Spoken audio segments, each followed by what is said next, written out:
Hello my dear friends, welcome to my YouTube channel. दोस्तों, आज मैं आपको एक प्रेरणादायक कहानी सुनाने जा रहा हूँ। तो उस कहानी का नाम क्या है, बोले हुए शब्द वापस नहीं आते। यानी कि जो शब्द को आप बोल चुके हैं उसको आप दोबारा रिटर्न नहीं ला सकते, ठीक है ना। तो आज इसी के ऊपर कहानी होने वाली है। तो चलिए स्टार्ट करते हैं बिना टाइम को गवाते हुए। कहानी को सुनते हैं जरा सा, और इनसे हमें देखते हैं क्या सीख मिलती है इस कहानी के माध्यम से। तो कहते हैं कि एक बार एक किसान ने अपने पड़ोसी को भला बुरा कर दिया। मतलब एक किसान था, अपने पड़ोसी मतलब गांव वाले जो होते हैं ना, अपने पड़ोसी अगल बगल के, उनको भला बुरा कह दिया, ठीक है ना। भला बुरा कह दिया मतलब कि कुछ जो मैंने उसको बोलते भला बुरा कह दिया।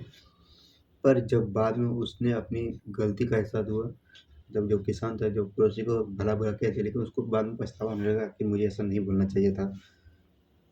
फिर क्या हुआ, पर जब बाद में उसने अपनी गलती का एहसास हुआ, तो वह एक संत के पास गया। कहाँ गया? तो एक संत के पास गया। संत से अपने शब्द को वापस लेने का उपाय पूछा। जब वो संत के पास पहुंचे तो वो बोले कि संत जी, मैंने तो अपने पड़ोस को भला बुरा कह दिया है।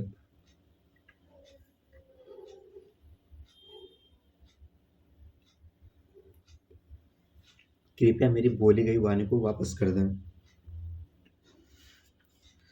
संत ने किसान से कहा, तुम खूब सारे पंख इकट्ठा कर लो। बल्कि संत ने क्या बोला किसान की, तुम खूब सारे पंख इकट्ठा कर लो और उन्हें शहर के बीचों बीच जाकर रख दो। क्या मतलब वो शहर के बीचों बीच जाकर रख दो। किसान ने ऐसा ही किया और फिर संत के पास पहुंचा। तब संत ने कहा, अब जाओ और उन पंखों को इकट्ठा करके वापस ले आओ।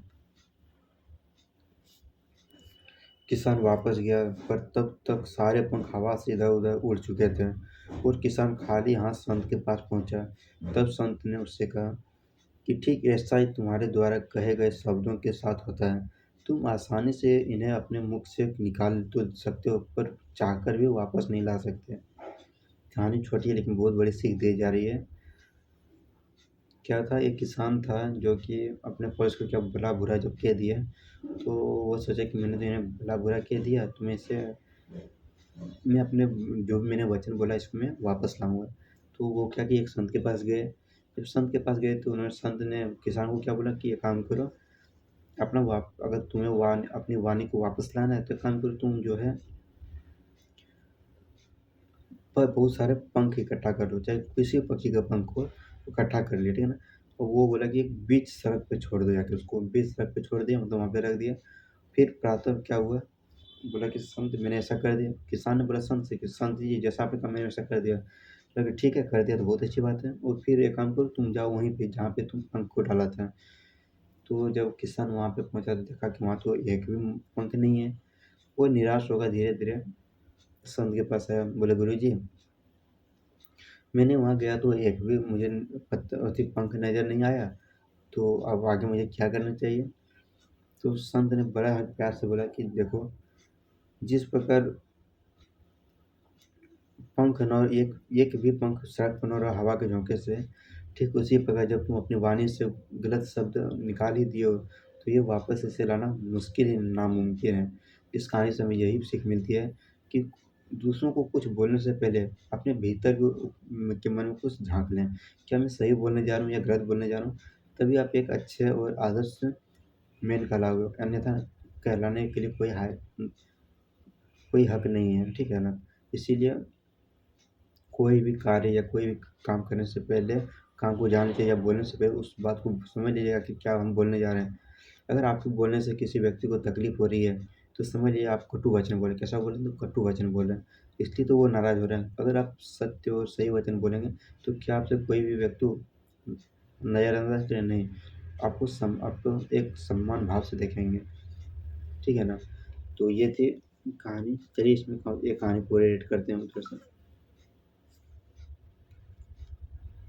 अब कौन सा कहानी को एड कर दें?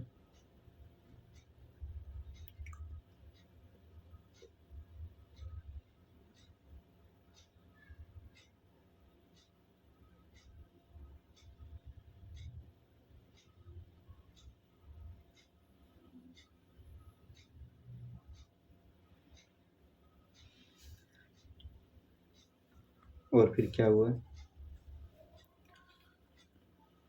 सफलता का रहस्य कहानी है किसका? तो सफलता का रहस्य।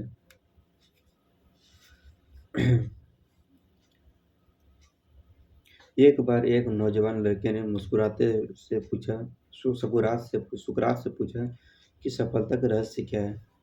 सुकरात ने उस लड़के से कहा कि तुम अपनी कल मुझे नदी के किनारे मिलो वो मिले। फिर मुस्कुराते मुस्कुराते सुकरात ने नौजवान से उनके हाथ के नदी के